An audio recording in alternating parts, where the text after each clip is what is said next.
Welcome back, or if you're joining me for the first time, welcome. My name is Dr. Kimberly Olson. I am a licensed clinical psychologist as well as a licensed marriage and family therapist. I'm coming to you today to talk about a topic that I get a lot of questions about, more from the vantage point of my being a marriage and family therapist. And that question is, can a marriage survive infidelity? The answer to that question, well, it's multifaceted, but in a word, is yes, if all you want to do is survive. Think about it. You can survive a car accident. You can survive quadruple bypass. You can survive anything if you make a decision to, unless God decides it's your time to go. The question is, can you thrive? Can the marriage be vital? Can it be a marriage that's worth having? I know for some people, it's a matter of cost benefit analysis, meaning that maybe they tolerate somebody's infidelity because the payoff is too great, meaning that, I don't know, maybe they're really in need of financial support. Maybe they're really afraid of the family breakdown. And so they're willing to do just about anything to make it work. That is survival. That's not thriving. Okay. So we're going to talk today a little bit about the stages of treating infidelity. Obviously, this is not going to be something that you're going to want to do by yourselves because it is way too emotionally volatile. But I would like to especially address the perpetrator. And I'm going to use these terms, and I apologize if they seem melodramatic, but they are the most appropriate terms I can think of, which is the victim, the person that was cheated on, and the perpetrator, the person who did the cheating. Okay. In stage one, really, if you're just finding out about an affair, it's about dealing with the emotional impact and everything that it means. For the victim, it's devastating. Um, it's quite possible that it took them some time to trust the perpetrator, to come to love the perpetrator, to believe the perpetrator when they said that they loved them and they thought they were beautiful and I'll stay with you for the rest of your life and I'll always be true to you. And so the victim is left questioning everything that they think they know. That's why recovery from it is so damn difficult, because if it was just as simplistic as we like to sometimes make it, it would be one thing, but it's, if you lied to me about this, what else have you lied to me about? Do you still love me? Did you ever really love me? All those trips that you went on, were they really for business? What does this say about me, which we're going to get into more in just a minute? So there's this damage to trust. And the damage to trust is bigger than I think most people can even fathom. Again, for the victim, the person on the receiving end, everything that I think I know is now being challenged. Everything that I think I know about the people I love is being challenged. And so again, it's much more than an affair per se. Okay. And intimacy for people is something that's supposed to belong to the two of you, something that the victim trusted belonged to just the two of you. And now they're having to question that. This special thing, this intimate thing that I thought that I had, was it nonsense? Then we quickly piggyback on self-blame. And women are notorious for this, by the way.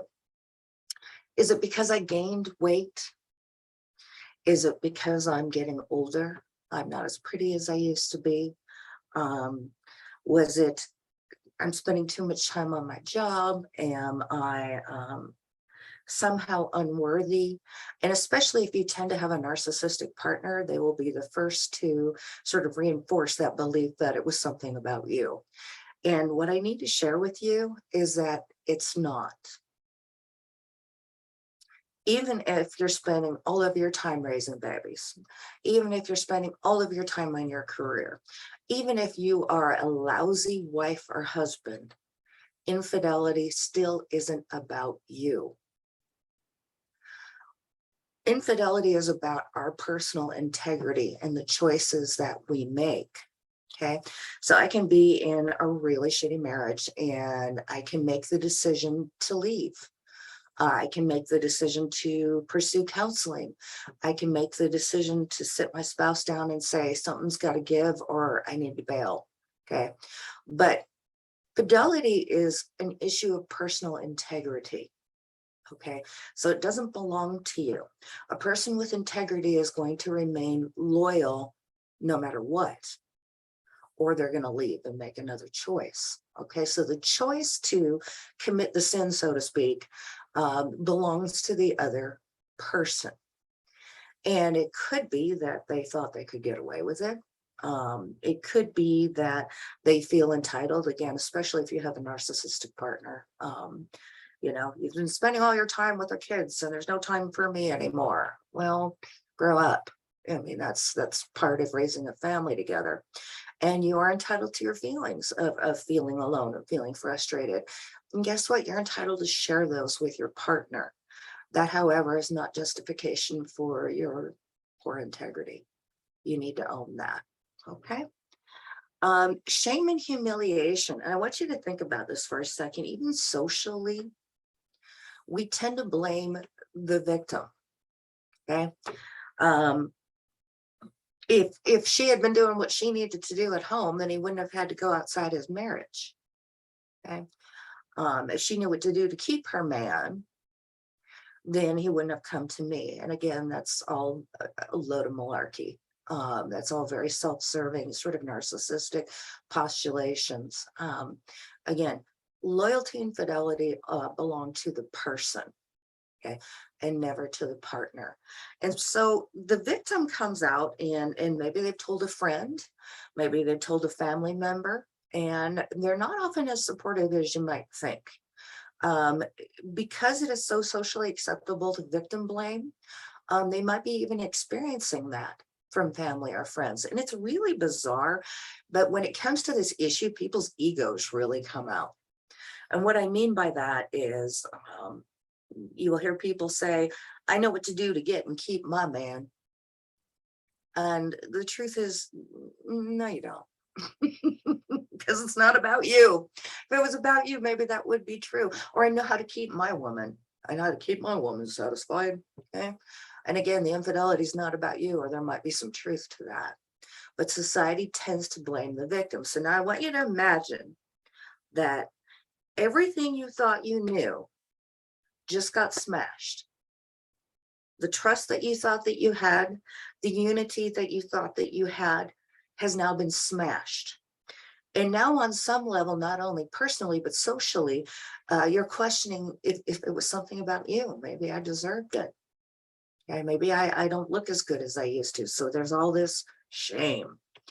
So when we're first looking at infidelity and in the treatment of infidelity in a couple's relationship, it is such an emotionally volatile issue that boundaries need to be set as far as discussion. I highly recommend reviewing the rules of fair fighting. Okay, you can get them online. And maybe allowing 10 minutes a day for that discussion. Okay, because again, this is so emotionally volatile and laden.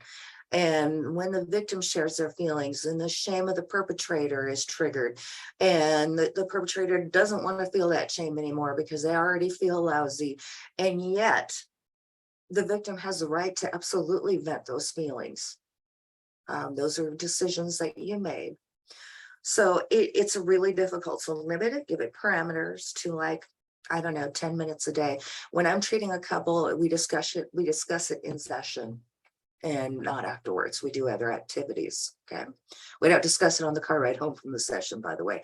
We sometimes call that in therapy the session after the session, which for some families can be worse than the actual session itself. So I create those rules and those boundaries for my couples. In stage 2, we're going to explore context and finding meaning. So again, owning what's ours, finding meaning. So you got a victim over here again, who is feeling insecure, distrusting, troubled, shamed. Okay. And you've got the perpetrator over here who is likely feeling shame, feeling like, how could I have done this to my partner? That is, if they're empathic and not narcissistic. If they're narcissistic, then they felt entitled to do that to you. Okay. Because you've been doing your job right. I would have had to do that. One thing that absolutely must happen before a couple can move on from infidelity and thrive is that the perpetrator must own it. They must show, demonstrate, recognize what their actions did to the victim. And it's not comfortable. It's not comfortable. It's got to be very shameful and very something that you want to get away from. But the truth is that if you ever hope to have any sort of reconciliation in your marriage, you have got to own that the victim understands that you get that your choices devastated their world, devastated their self-esteem, crippled them, made them question everything that they thought they knew about you and about marriage and even about God sometimes. Okay. They need to know that you get it. And see, what happens sometimes is that when people are feeling shame, the perp might become dismissive. I've already heard you say what you felt. I know that I screwed up. How many more times do I need to hear about how much pain I caused you? Okay. And what I will share with you is there will be a time and a place in the relationship where we do need to curtail that discussion. Sort of a tinkle or get off the potty sort of time in a relationship, but it sure as hell ain't early. Okay. You're going to need to hear it until that person is done feeling those feelings, especially in the beginning part of treatment and working with infidelity. It's sort of like, I don't know, I guess paying the piper, not because somebody's being vindictive, but because of the damage you caused, your choices caused. Okay. So we need to avoid blaming and self-justification. And I know that's going to be your temptation because it's so shameful that it's easy to say, well, I wouldn't have done this if you hadn't done that. When that happens, you are crippling any chance of recovery, so just skip it. Okay. If you really want this to work, you need to skip that stage. All right. And once this has occurred, you've owned your behavior, you've owned your choices and the devastation that it's caused, we can begin to discuss the issues that created the distance in the couple to begin with. Okay. Because again, this usually doesn't come out of left field. There's usually things going on. It could be that both of you, there's new babies. I mean, I just think about marital satisfaction in general. Okay. When you look at the scales of marital satisfaction, so here's the beginning phase, right, of a marriage. It's way up here, right, of marital satisfaction and especially sexual satisfaction. And then you have kids and it hits the floor and then it gradually goes back up. Okay. So it could be again that you guys are raising babies, everybody's tired, nobody wants to. It could be any number of things. It could be that trauma starting to surface. That's not uncommon as well. The more familiar you become with your partner, if you are a survivor of incest or molestation, sometimes sexual problems will begin to emerge later in the marriage. So the more familial or the more close you become, the more you start to see sexual issues. It could be one or both of you are workaholics. And again, these are not justifications, but both of you need to be making a decision to work towards resolving those issues of the lack of intimacy that occurred to begin with. And one of the things I always ask couples when they first come in is, am I doing marriage counseling or am I doing divorce counseling? The reason that marriage counseling often doesn't work is that people come in after the cancer has spread throughout their entire body and there's no chance of survival. For you to come in with a mass, I can work with that. But when you wait until it's spread all over your body, one or both parties, they're really already done. Okay. And so when I hear that from one or both parties, like resistance, like, no, I'm not going to do that. We already tried that. Nope. Nope, I'm not going to do that. That's not going to help us. We did that before. Any of those kinds of things, then you know that you're dealing with resistance and marriage counseling is going to be really, really difficult. So what I say to them is, okay, I can do divorce counseling. In fact, let's do divorce with dignity if we're going to do that. Okay, especially if there's babies involved. We have to be talking about co-parenting and how to um, not completely annihilate our children psychologically through this process. I'm willing to do that. How do we create a good co-parenting experience? And at that point, sometimes the couple or the person in the couple that has been really resistant will say to me, wait a minute, I didn't say I wanted it to be over. And I have to say to them, yes, you did. You said you weren't willing to try anything. You said you weren't willing to go to any lengths to work this out. I can't do this without you. There are no magic wands in therapy. Okay. In fact, therapy is only going to work to the extent that you and your spouse work it. Okay. We don't have a wand. It just doesn't work like that. We have a set of skills and techniques that are proven that can help, but you have to do them. And again, if you don't do that, then what you're really telling me is that you want divorce counseling. That's what you're telling your partner. So I will say to them, if we're going to continue to work together on marriage counseling, I need a 90-day commitment. 90 days that both of you are going to do everything that is suggested in here. Okay, because otherwise there's no point. If one or both of you is already done, okay, there's no miracle that I can pull off. Okay. There's a miracle maybe God can pull off if it's God's will for you to stay in that relationship. Okay. But not me as a mere mortal. Okay. Okay. So then the next phase, step 3. So at this point, we have worked through a lot of the obstacles. Okay, what happened? So we have all these little kids. We don't sleep together anymore. We started putting babies in their own bed. We started creating a date night. We got a sitter for that. We started creating 10 minutes a day of sacred time. That's just you and I talking. Things are going well. Okay, we've been sustaining this. So stage 3, when it comes to moving on, really has to do with knowing your red flags that you guys are in trouble again. Okay. People are creatures of habit and we're lazy. Okay. We also tend to take people for granted, tend to take marriage for granted. Okay. Oftentimes put as little as humanly possible into the relationship and then go, how come it didn't work? Okay. Grass grows where it's watered, kids. It's that simple. Okay. And so we need as a couple to look at what works and what doesn't and what are our red flags. Okay. So a red flag in your marriage might be that you're sleeping apart again. Okay. Could be that hubby or wife is coming home late again from work. Okay. It could be that you guys have stopped doing that 10-minute a day thing that seems so trivial, except it can be everything. Maybe it means that you guys stop praying together. You want to talk about a powerful intervention in your marriage. Okay. But we got to continue to be mindful.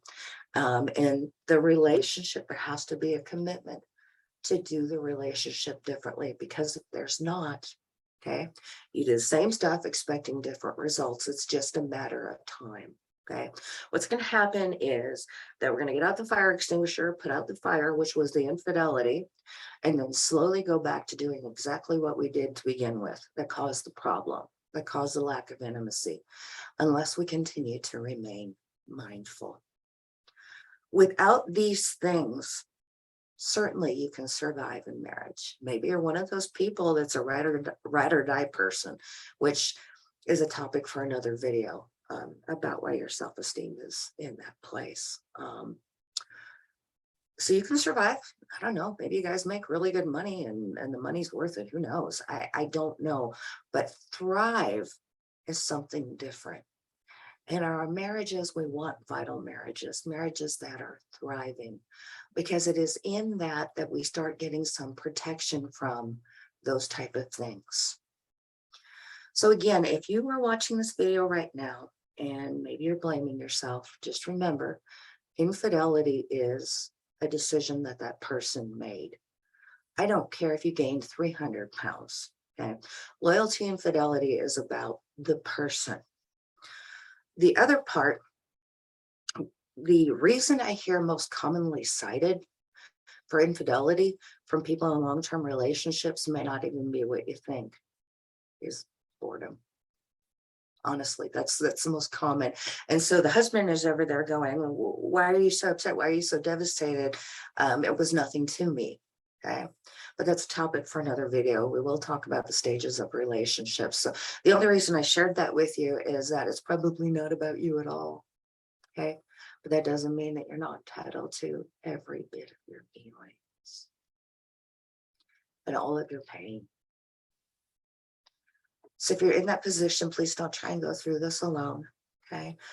Get a marriage and family therapist or a pastoral counselor, but somebody who understands what needs to happen in order for successful change to occur. Thank you, and God bless you.